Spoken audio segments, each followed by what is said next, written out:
This short video introduces the new rule-based policy model used in ACS version 5. Earlier versions of ACS based policies on membership in user groups. User groups define the access restrictions and permissions for the users who were members of the group. So, when a user requests access, their credentials are authenticated within Identity Store, and once authenticated, the user is associated with the appropriate user group. So here's our challenge. Since authorization was tied to the user group, all members of the user group will have the same access restrictions and permissions all the time. Thus, with group-based policies, permissions have been set based primarily on the user's identity-based association with a single group. This type of authorization is suitable for simple policies, in which identity is the dominant or only condition. But how about when users must be assigned different permissions under different conditions? For example, you want to grant an employee full access when they're on campus, but restricted access when they're working remotely. So to deal with these situations, you need to base permissions on conditions other than identity alone. So with ACS version 5, we introduce rule-based policies. Instead of relying on the group to contain all the information, we separate identity classification from other conditions or restrictions. We also separate the permissions from the group. The group is now simply an identity classification, everybody like this, and no longer contains any access permissions. In addition to identity, we can take into account other session and environment attributes, such as access location, access type, the health of the end station, date and time, and other things, and use these attributes to determine which permissions to apply to the network access request. So now authorization is determined using a set of rules. If these conditions, then apply these permissions. So with rule-based policies, the conditions can be any combination of available session attributes, which includes, but is certainly not limited to, identity. The permissions in ACS version 5 are defined in what's called Authorization Profiles.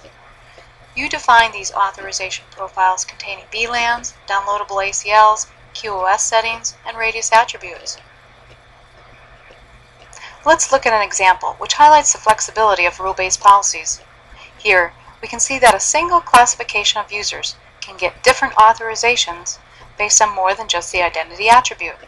For example, a rule could be, if the identity classification is employee, and the posture is compliant, and the location is on the San Jose campus, then grant permissions based on the settings in the San Jose campus authorization profile. The beauty of all this is that the rule conditions can be any combination of the access session attributes, and that the assignment of permissions does not have to be based on a specific identity at all. A policy is a set of rules.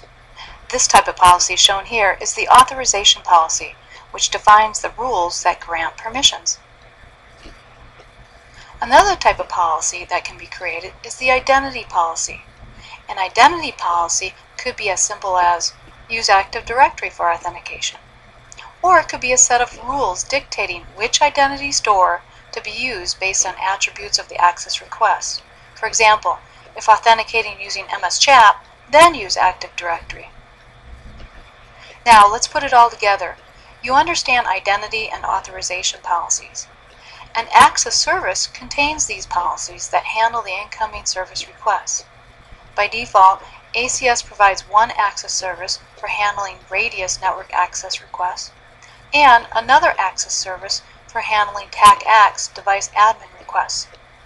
Typically, each access service will have two policy steps: an identity policy for selecting the identity store used to authenticate the user, and an authorization policy for granting permissions. And keep in mind, access services may also include additional policies, such as group mapping policy or an external policy check. And so, as various access requests come into ACS, a service selection policy selects the appropriate access service to process the request. So the service selection policy is also a set of rules. For example, if radius, then apply access service A, which contains the policies for servicing network access requests. Or if TAC-ACS, then apply access service B. Simple. Now, let's take a look at ACS version 5, its new interface, and how to create rule-based policies. Soon, ACS will open in a new window, and you will see how to create an identity policy and authorization policy. The identity policy will be simple. Use Active Directory. The authorization policy will be similar to this table, where if you fall in the engineering, executive, marketing, or sales Active Directory group and are in the New York location anytime, you'll be given corporate access. If you are a vendor or contractor during business hours in New York, you will also be given corporate access. However, during non-business hours, they will be given guest access. And if none of these conditions match, access will be denied. When you finish the demonstration, click the forward button below to finish this video. ACS version 5 has a new look and introduces